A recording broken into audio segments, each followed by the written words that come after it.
বিসমিল্লাহির রহমানির রহিম। আজকে আপনাদেরকে আমি দেখাবো কিভাবে কম টাকায় বিমান টিকিট কাটা যায়। আমি গুগলে শুধুমাত্র ফ্লাইট লিখে সার্চ করলাম।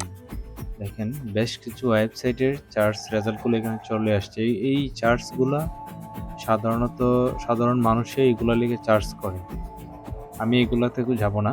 আমি সরাসরি চলে যাব গুগলের যে ওয়েবসাইটটা রয়েছে সেখানে। এই যে গুগল ফ্লাইট, এখানে চলে যাব। এখানে যাওয়ার পর ধরুন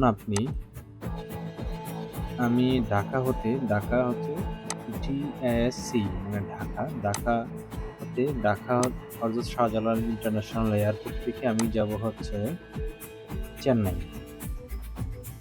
চেন্নাই হচ্ছে MAA, ঠিক আছে? চেন্নাই ইন্টারন্যাশনাল এয়ারপোর্ট, এখানে ক্লিক করলাম। ধরুন আমি প্রস্থান কত তারিখ যাব, এইখানে হচ্ছে বিষয় কত তারিখ যাব।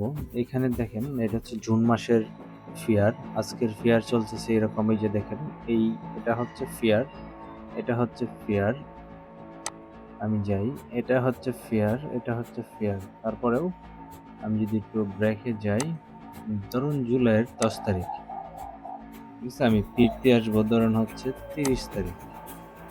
তারপরে আমি ওকে গেলাম। ওকে থেকে এখান থেকে খুঁজে ক্লিক করলাম। যেহেতু মানে বাংলাতে আসছে তাই আমি এরকমভাবে দেওয়া লাগতেছে। যদি ইংলিশ থাকতো তাহলে হয়তো ইংলিশে আসতো এটা এই জায়গায়। এখন দেখেন এটা হচ্ছে ইন্ডিগো ফ্লাইট, সকাল 6টার সময় যাবে, 7:55 ল্যান্ড করবে, 2 ঘন্টা লাগবে নন স্টপ। এটা হচ্ছে আপনার 21,000 টাকা। এখন যে এখানে যে ফ্লাইটটির যে ফেয়ারগুলো দেখতেছেন, এই ফ্লাইটের ফেয়ারগুলো কিন্তু অরিজিনাল না। কিভাবে বুঝবেন অরিজিনাল না?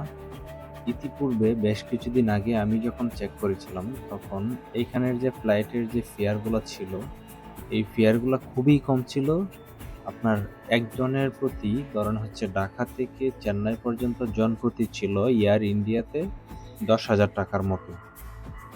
ইউএস বাংলা হচ্ছে আপনার 15,000 টাকার মতো, নর্মালি 10, 15, 14 এরকম থাকে। এখন হচ্ছে আমি এটা গুগলেরটা দেখাইলাম। এখানে যদি আমি যাই, ধরেন এটাতে আমি কিনবো, এটা ফ্লাইট, এখান থেকে কয়টা ফ্লাইটে আছে এখানে এগুলো দেখাচ্ছে। ধরেন হচ্ছে এটাই আমি সিলেক্ট করলাম। নর্মালি সিলেক্ট করার পর আপনি সাধারণত ফ্লাইটটা হচ্ছে 21,861 টাকা দেখাচ্ছে এখানে। আমি যদি এটা এইদিকে আনার চেষ্টা করি, এখন কিন্তু আসতেছে না। দেখেন এটা হচ্ছে নীল।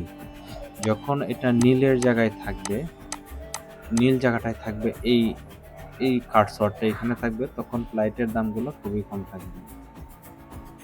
যখন এই মাঝখান বরাবর যে ছিল এটা পার হয়ে চলে যাবে সামনের দিকে, তখন আরো বেড়ে যাবে। বেশিরভাগ সময় ফেয়ারগুলো আপনার এই নীল জায়গায় থাকে, তখন আপনার ফ্লাইটের যে ফেয়ারগুলো থাকে ওই ফেয়ারগুলোর দামগুলো খুবই কম থাকে। আশা করছি বুঝতে পারছেন গুগল থেকে কিভাবে বুঝবেন কম টাকায় কেনা যায়। ভালো থাকবেন, দেখা হবে নতুন কোনো ভিডিওতে।